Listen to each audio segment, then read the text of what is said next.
बिस्मिल्लाहिर्रहमानिर्रहीम। अस्सलाम वालेकुम। मैं हूँ आसिफ सुल्तान और आप देख रहे हैं हमारा YouTube channel Sultan academy of sciences. आज हम एक्सरसाइज 1.1 का क्वेश्चन नंबर 2 सॉल्व करेंगे। तो इससे पहले अगर आपने मेरी पहले वाली वीडियो नहीं देखी है तो काइंडली वो देख लें ताकि आपको ये क्वेश्चन भी करना आसान हो जाए। तो चलते हैं हम क्वेश्चन नंबर 2 का पार्ट नंबर ए सॉल्व करते हैं। अब हमारे पास क्वेश्चन क्या है? क्वेश्चन हमारे पास है which of the following matrices are equal. आपके पास ए से लेकर जे तक कुछ मैट्रिसेस गिवन है, आपने ये बताना है कि ये कौन सा मैट्रिक्स किसके इक्वल है। तो इक्वल होने के लिए जब भी कोई मैट्रिक्स किसी के इक्वल होता है तो उसकी दो कंडीशंस हैं। वो कौन सी कंडीशंस है वो लिख लेते हैं हम।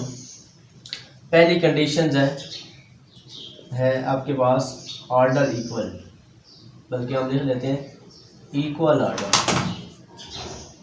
इक्वल ऑर्डर किसका इक्वल ऑर्डर? जिन दो मैट्रिक्स को आपने इक्वल करना है या जिनको आपने देखना है कि वो इक्वल है या नहीं है।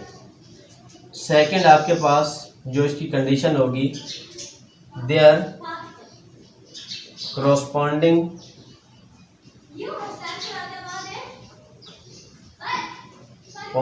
Entries are equal. मतलब कि उनकी आमने सामने वाली जो एंट्रीज हैं वो भी क्या होनी चाहिए? इक्वल होनी चाहिए। अगर ये कंडीशन और ये कंडीशन पूरी होती है तो आपके वो दोनों मैट्रिक्स जो हैं वो इक्वल होंगे, अदरवाइज वो इक्वल नहीं होंगे। तो देखते हैं कि ए जो है वो हमारे पास किसके इक्वल है। देखते हैं एक सबसे पहले हम ऑर्डर देखते हैं। ऑर्डर अब एक ऑर्डर क्या हमारे पास, आपको ऑर्डर का पता चल चुका है। क्वेश्चन नंबर 1 की वीडियो आप देख चुके हैं। अगर नहीं देखी है तो क्वेश्चन नंबर 1 की वीडियो पहले देख लें ताकि आपको ऑर्डर फाइंड करना आ जाए। अब हमारे पास इसका ऑर्डर क्या है? इसका ऑर्डर हमारे पास 1 by 1 है। कैसे पता चलेगा? एक ही रो है, एक ही कॉलम है। अभी आपने ये बाकी सारे मैट्रिक्स में से देखना है कि किस ऑर्डर का 1 by 1 बनेगा, मतलब किस मैट्रिक्स का ऑर्डर जो है वो 1 by 1 बनेगा। देखते हैं 1 by 1 इसका भी नहीं बनता। सी में देखें, सी आपके पास क्या है? 5 - 2। तो मैंने बताया था कि जब भी किसी भी आपके पास दो नंबर्स के दरमियान अगर कोई साइन आता है प्लस या माइनस का तो वो सॉल्व होगा। अब ये सॉल्व होगी क्या आएगा? 5 - 2 3। अब इसका भी ऑर्डर 1 by 1 है और इसका भी। तो अब पहली कंडीशन पूरी हो गई है। दूसरी कंडीशन देखनी है, वो क्या है? There corresponding entries are equal. मतलब एंट्रीज को देखना है, इसमें भी एक ही एंट्री है और इसमें भी एक ही एंट्री है, तो दोनों ही सेम है क्योंकि दोनों इधर भी 3 है और इधर भी 3 है। तो हमारे पास जो ए है वो किसके इक्वल होगा? हम यहाँ पे लिख देते हैं ए इक्वल टू सी। तो अब हम इसको कहेंगे, इसको पढ़ेंगे कैसे? Matrix A equal to matrix C, यानी कि ए इक्वल टू सी है। इसके बाद हमारे पास बी आता है। बी को देखते हैं। अब हमने ए को क्रॉस कर लेना है कि ए हमारे पास जो है वो सॉल्व हो चुका है और सी भी सॉल्व हो चुका है, क्योंकि ये दोनों अब सॉल्व हो चुके हैं। इसके अलावा किसी का जो ऑर्डर वो इसके साथ मैच नहीं करता। बी पार्ट देखते हैं। बी पार्ट के अंदर ऑर्डर क्या है? यहाँ पर हमारे पास ये रो 1 है और हमारे पास 2 कॉलम्स हैं। तो सबसे पहले ऑर्डर देखते हैं कि जिसका ऑर्डर सेम इसकी तरह हो। R1 यानी कि 1 by 2 के हिसाब से 1 by 2 रो 1 और कॉलम 2, ये तो हो चुका है। डी देखते हैं। इसमें आपके पास कितनी रोज हैं?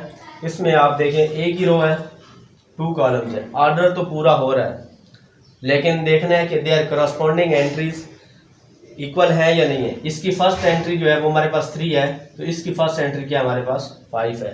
तो इसका मतलब है कि इसकी आमने सामने वाली एंट्रीज जो है वो इक्वल नहीं है। मतलब इसकी फर्स्ट एंट्री जो है वो 3 है तो यहाँ पर भी 3 होना चाहिए, लेकिन यहाँ पर 5 है इसलिए ये इसके इक्वल नहीं है।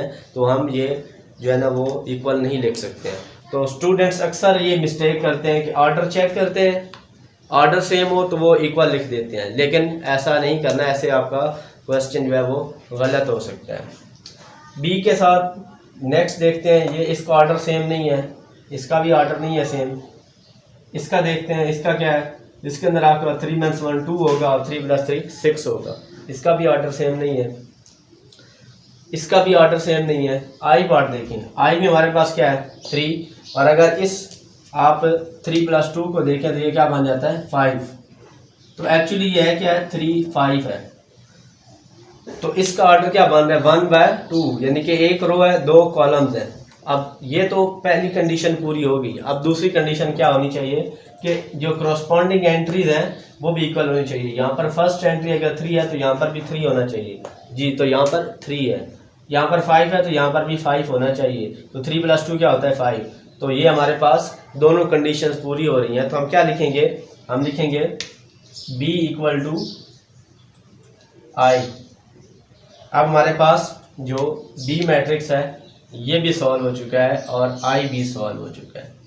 तो इसको क्रॉस कर दिया, सिर्फ क्रॉस किया है कि हमें पता चल जाए कि ये मैट्रिक्स हमने सॉल्व कर दिए हैं। C ऑलरेडी हो चुका है। D को देखते हैं, D का ऑर्डर देख लेते हैं। इनमें तो देख ही नहीं सकते हैं क्योंकि ये पहले ही इसके साथ मैच नहीं हुए हैं। आगे देखते हैं 5 3 कहीं पे आता है और ऑर्डर भी सेम है, ये नहीं है। इसका ऑर्डर 1/2 है, 1/2 यहाँ पर भी नहीं है, ये भी 1/2 नहीं है, ये भी 1/2 नहीं है, ये भी नहीं है, ये 1/2 है। लेकिन ये सॉल्व भी हो चुका है, और अगर ना भी होता तो हम देख लेते, लेकिन इसकी एंट्री सेम नहीं है। यहाँ पर 5 है, यहाँ पर 3 है, इसलिए ये इक्वल नहीं है, और ये भी आपके पास इक्वल है। तो जो D है वो किसी के भी इक्वल नहीं है। तो D को लिखेंगे कैसे, D को हम यूँ लिखेंगे D ≠ A B C, ये ≠ का साइन लगाना है, E ≠ F ≠ G not H not I not J। यानी कि जो आपका D मैट्रिक्स है वो किसी भी मैट्रिक्स के इक्वल नहीं है।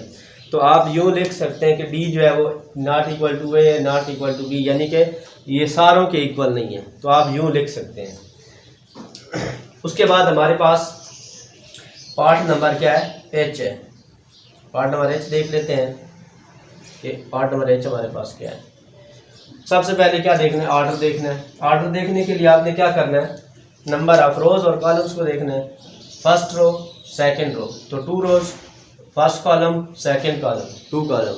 ऑर्डर क्या है 2/2। देखते हैं कि इसका ऑर्डर 2/2 है। सबसे पहले पहली कंडीशन को देखा करें, वो पूरी हो तो फिर उसके बाद दूसरी देखा करें। ये आपके पास 2/2 है, इसका 2/2 नहीं है, इसका भी 2/2 नहीं है, क्योंकि इसके अंदर आपके पास 2/1 बन रहा है। ये 2/2 है। पहली कंडीशन तो पूरी होगी, ऑर्डर सेम हो गया हमारे पास। अब हमने देखना है कि एंट्रीज जो है वो भी इक्वल है या नहीं है, तो वो चेक कर लेते हैं। यहाँ पर क्या है 4, यहाँ पर भी 4 है, यहाँ पर 0, यहाँ पर भी 0, यहाँ पर 6, यहाँ पर भी 6, यहाँ पर 2 और यहाँ पर भी 2। इसका मतलब है दोनों कंडीशन पूरी हो रही हैं, एंट्रीज भी इक्वल है, ऑर्डर भी सेम है। तो क्या लिखेंगे, E = H। अब देखिए इसके अलावा कोई और मैट्रिक्स तो नहीं है इसके इक्वल, देख लेते हैं। ज़रूरी नहीं है कि एक मैट्रिक्स दूसरे के इक्वल हो, वो 2 से ज़्यादा भी मैट्रिक्स के इक्वल हो सकता है। तो इसके अलावा हमारे पास I, इसके तो इक्वल नहीं है, इसके भी इक्वल नहीं, क्योंकि इनका ऑर्डर सेम नहीं है। बाकी ऊपर वाले वैसे सॉल्व हो चुके हैं। तो J के साथ देखें कि J इक्वल है या नहीं है, तो इसका देख लेते हैं। ऑर्डर इसका क्या है 2 रोज है, ये सेकंड रो है, ये फर्स्ट कॉलम, ये सेकंड कॉलम।